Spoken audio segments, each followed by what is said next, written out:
Assalamualaikum students, how are you? I hope you will be fine. Students, today I'll teach you English unit number 10, page number 173 and 174. Topic is the partitive genitive. This is the name given to the countable expressions for non-count nouns.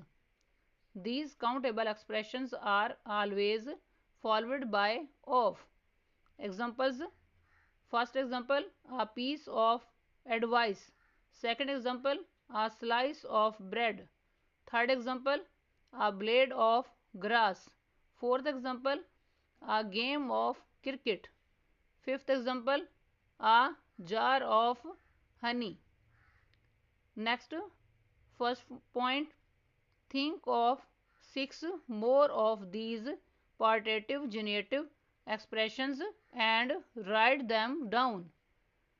Second point, make a list of all the nouns that are written in plural form but are singular.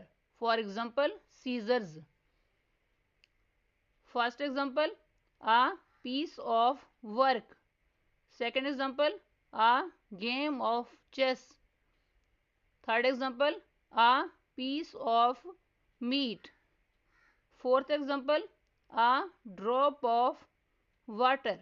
Fifth example, a spoonful of jam. Sixth example, a grain of rice.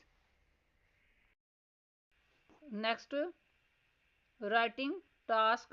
Fill in the gaps in the following sentences with the correct form of the noun. The text crossing the river will help you. Underline the nouns you have written in the gaps.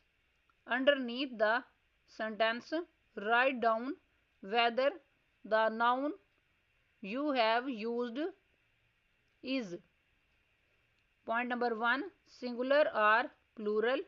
Point number 2, count or non-count. The first one has been done. Number 1 पर sentence है, on the bank there were 3 loaded dash with their dash waiting to cross. On the bank there were 3 loaded. इस fill in the blank में word cars write करना है.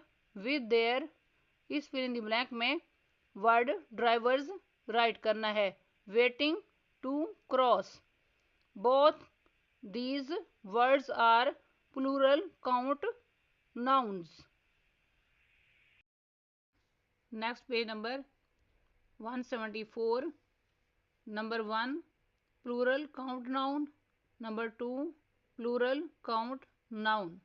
Next, sentence A, on the bank there were 3 loaded dash with their dash waiting to cross. इस sentence की first filling the blank में word cars write करना है और second filling the blank में word drivers write करना है. Word cars plural count noun है और वर्ड ड्राइवर्स भी प्लूरल काउंट नाउन है. Next sentence B, one of the dash pretended to be a dash. इस सेंटेंस की थर्ड फिलिंग द ब्लैंक में वर्ड पीसेंट्स राइट करना है और फोर्थ फिलिंग द ब्लैंक में वर्ड फेरीमैन राइट करना है. Word peasants plural count noun है और word ferryman singular count noun है. Next sentence C, the dash and dash of Abhiyan made him worth 10 dash. इस सेंटेंस की fifth fill in the blank में word courage write करना है और sixth fill in the blank में word strength write करना है और seventh fill in the blank में वर्ड मैन राइट करना है.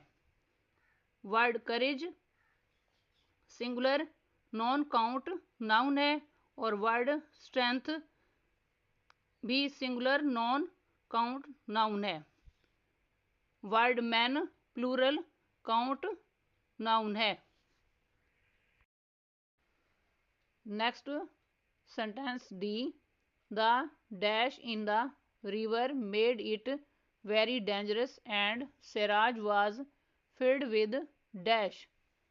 इस सेंटेंस की 8th fill in the blank में वर्ड स्टॉर्म राइट करना है और इस सेंटेंस की 9th fill in the blank में वर्ड फियर राइट करना है। Word storm singular count noun है और word fear singular non count noun है। Next sentence E, Abhiyan was a strong dash and swam on to the dash. इस sentence की 10th fill in the blank में word swimmer write करना है और इस सेंटेंस की 11th fill in the blank में वर्ड शैलोज राइट करना है। Word swimmer singular count noun है और word shallows plural non count noun है। स्टूडेंट्स, आज का लेक्चर यहाँ कंप्लीट हुआ। I hope you will be understood this lecture. Students, kindly write down this work on your books. It is your book work. Okay, Allah Hafiz.